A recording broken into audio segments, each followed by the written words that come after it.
Bonjour à toutes, je reviens vers vous suite à notre stage de samedi sur le sujet de la solitude. On l'a évoqué avec la carte de l'ermite, solitude à l'endroit, solitude choisie, solitude à l'envers, solitude subie. Qu'est-ce que ça veut dire? Je vais commencer par la solitude subie. La solitude subie est une solitude qu'on ne choisit pas. C'est-à-dire que ça peut être quelqu'un qui ne trouve pas de partenaire. Il y en a beaucoup qui disent « moi je voudrais rencontrer quelqu'un mais je n'y arrive pas ». C'est aussi évidemment suite à des ruptures ou des deuils.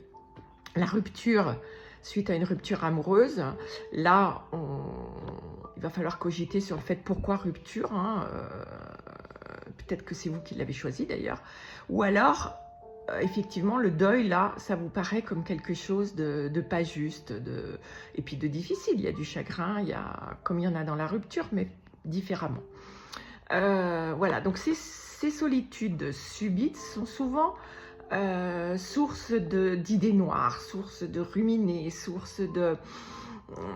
oui, l'idée vraiment, on va aller chercher au plus profond de nous, on se culpabilise, on déteste l'autre, on pleure, on a du chagrin, on a que du négatif. Donc ces solitudes-là, il faut savoir qu'une fois qu'on les a acceptées, entre guillemets, il faut travailler sur nous, il faut d'abord apprendre à s'aimer. On a le droit d'avoir du chagrin, on a le droit d'être en colère, on a le droit d'être fatigué, on a le droit de ne pas avoir envie de faire des choses, on a le droit de ne pas avoir du monde, on a le droit de... On a le droit, on est des êtres humains et on doit s'accepter, on doit accepter nos défauts, on doit accepter tout ce que... les états d'âme que cela nous apporte. Et surtout pas se flageller, ça c'est déjà important.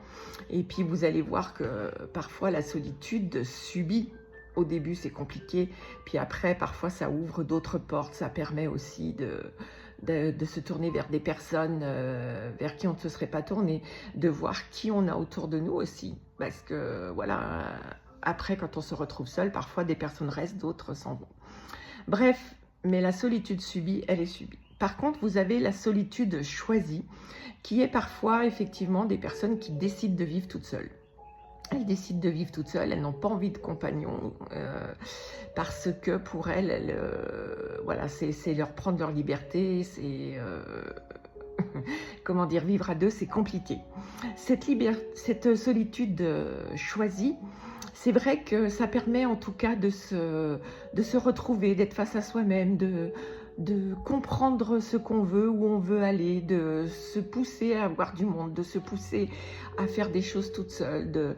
C'est vraiment une richesse quand même.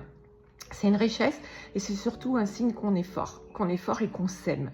Alors s'aimer, ce n'est pas se mettre tous les jours devant son miroir et dire « Ah, je suis belle, je suis belle, je suis belle ». Non, pas du tout. C'est se dire « Je suis humaine, je suis capable de faire ça ». Peut-être que je ne le pensais pas. Et je suis aussi capable de faire des erreurs et des bêtises. Et quand on a fait quelque chose qui n'était pas très bien, dire « Ok, ce que j'ai fait, c'était pas top ». Mais n'empêche que je l'ai fait, je suis humaine et je ferai mieux la prochaine fois. C'est se tolérer nos erreurs et pas être toujours dans l'exigence et dans le vouloir être parfait. Personne n'est parfait, personne. Après, cette solitude choisie, elle vous permettra aussi souvent de voir d'aller au-devant de personnes qui ne seraient pas dans votre vie si vous étiez en couple. Vous allez voir souvent que quand vous êtes toute seule, essayez d'aller au restaurant toute seule un jour, enfin certainement qu'il y en a qui l'ont fait, vous allez entamer des discussions que vous n'auriez jamais fait avant. Voilà, essayez d'aller faire une rando toute seule, vous n'êtes jamais tout seul. Voilà, alors notamment sur des chemins très empruntés, mais vous allez voir que vous parlez, vous trouvez du monde. En fait, on n'est jamais tout seul. On n'est jamais tout seul, sauf si on le décide, si on s'enferme effectivement et qu'on ne parle à personne.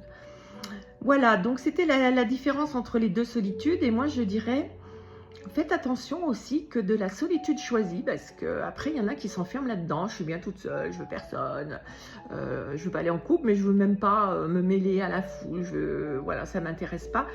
Ne deviennent pas de la solitude subite, parce que moi, je m'aperçois au fil des consultations Il y a des personnes qui sont des solitaires, des indépendants, voilà, mais qui au bout d'un moment, c'est lourd. C'est lourd parce qu'elles s'enferment là-dedans et ne vont pas vers l'extérieur. Elles ont tendre la main pour dire coucou, j'ai besoin d'aide, ça devient compliqué. Tendre la main pour dire coucou, bah, je suis seule et aujourd'hui, j'ai pas envie d'être seule. C'est compliqué. Voilà. Et puis, il y a celles qui ne supportent pas la solitude. Supportent pas la solitude. On l'a vu pendant le Covid. Il y a des personnes qui ont vraiment pété les plombs de fait d'être seules. Et là, effectivement, il faut travailler aussi sur vous. Alors, le Covid a été une bonne période, je pense, pour certains, pour se remettre en cause, pour découvrir ça aussi. Parce que quand on est dans la vie active, on part le matin au boulot, on rentre le soir, on a le sport, après on a la copine qui téléphone et tout. On ne s'aperçoit pas que on ne supporte pas la solitude. Mais effectivement, quand vous vous retrouvez chez vous enfermé et que vous pouvez voir personne, ça a ouvert les yeux sur beaucoup de mal-être. D'ailleurs, vous verrez... Enfin, vous verrez, non, mais les statistiques sont là. Hein. Il y a beaucoup de mal-être depuis le Covid parce que les gens se sont aperçus qu'être seul, c'est compliqué. Voilà, c'était un petit plus sur la solitude. Apprendre à être seul de façon constructive. Apprendre à être seul après un deuil, une rupture. Vous savez que ça fait partie de mon coaching. Vraiment, si vous avez envie qu'on en parle et qu'on essaye de remédier à ça, n'hésitez pas.